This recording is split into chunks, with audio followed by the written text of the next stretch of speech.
I'm going to talk to you about how to raise and care for Simbrah cattle. I remember sitting and watching a group of cattle that I had never noticed before walk into the ring at the 2015 American Junior Simmental Association National Classic. These cattle caught my eye with the huge humps that were on top of their shoulders, the extra skin down their neck, and the variety of colors from red to black to brindle to spots. These piqued my interest more as they paraded around the ring than the simple black cattle I typically showed. I soon learned these are what's known as the Simbrah cattle, a cross between the Simmental and Brahma breeds. I soon made it my goal to raise one. And after researching day and night, I came up with a list of practices I believe breeders should understand in order to effectively raise Simbrah cattle. It is important for a producer to understand the background of the Simbrah breed, know how to acquire Simbrah individuals, and also know how to care for Simbrahs in order to effectively raise Simbrah cattle.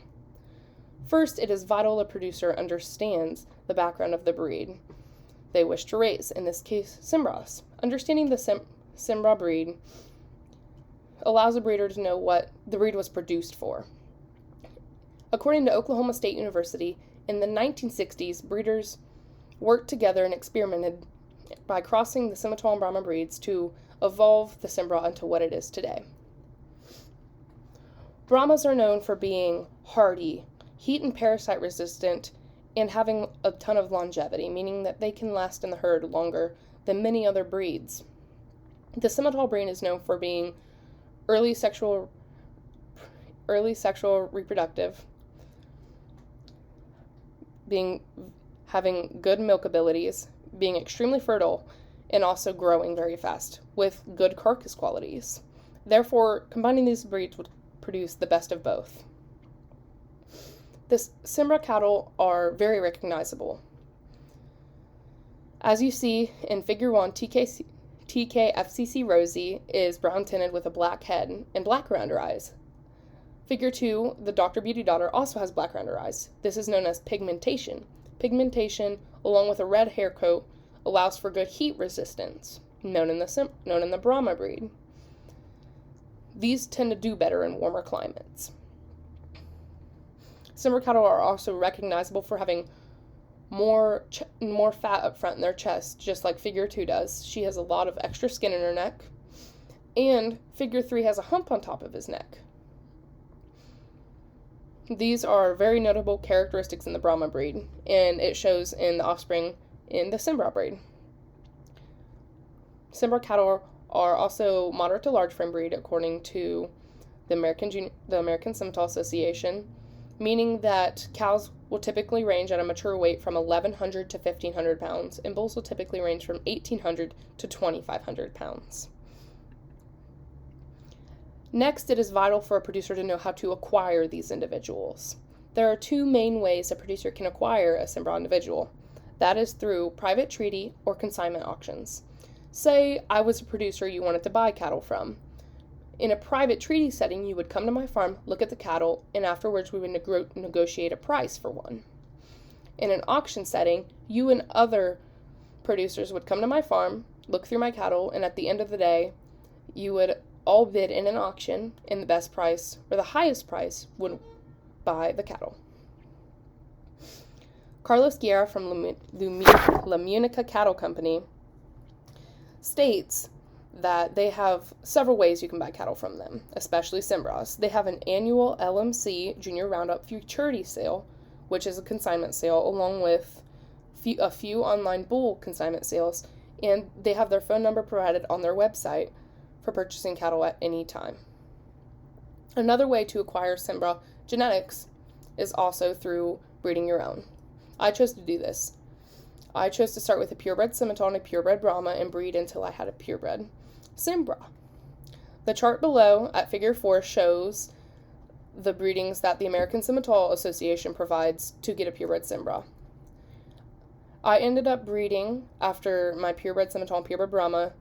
It resulted in a half-blood cross, so I bred, as shown in the fourth column, I bred a half-blood Simmental, half-blood Brahma dam, or mother, to a 3/4 Simbrah, 1/4 Simbrah bull, resulting in my purebred Simbrah offspring.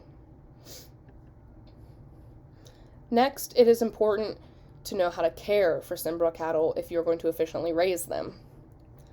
Farm Sanctuary Incorporated states that each animal needs 35 to 40 square feet. They also need clean bedding and a well-ventilated and waterproof area or shelter to stay in. This area would provide clean, dry bedding in the winter for them so they don't get lame from foot rot from standing in mud too long, or in the summer the good ventilation would allow for them to keep cool. Farm Sanctuary Inc. also mentions that each head of cattle needs 5 to 10 acres of pasture, so each animal needs this much pasture to graze on, but it also depends on the quality of the pasture. If the grass isn't good in your area and you put them in that pasture, they're going to need more because they need more to graze off of.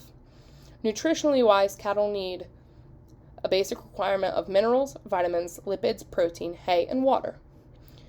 These vitamins, lipids, proteins can usually be provided in a normal grain mix, along with minerals can be provided from the bag and allow cattle to get those basic nutrients they need, and hay and water just need to be provided fresh and clean.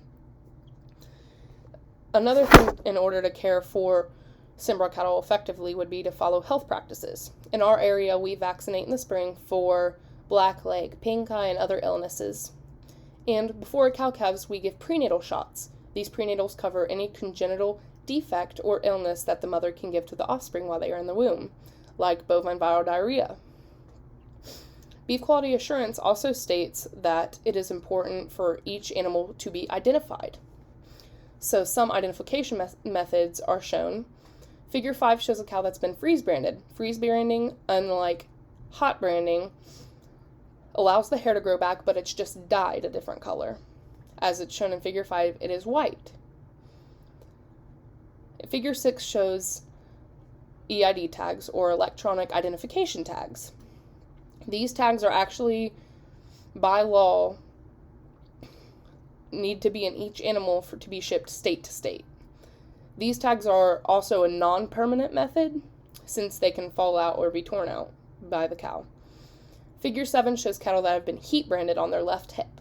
Heat branded scars the tissue and does not allow the hair to grow back, unlike freeze branding where the hair grows back white. Figure 8 shows a tattooed calf. The tattoo identifies the number of the animal.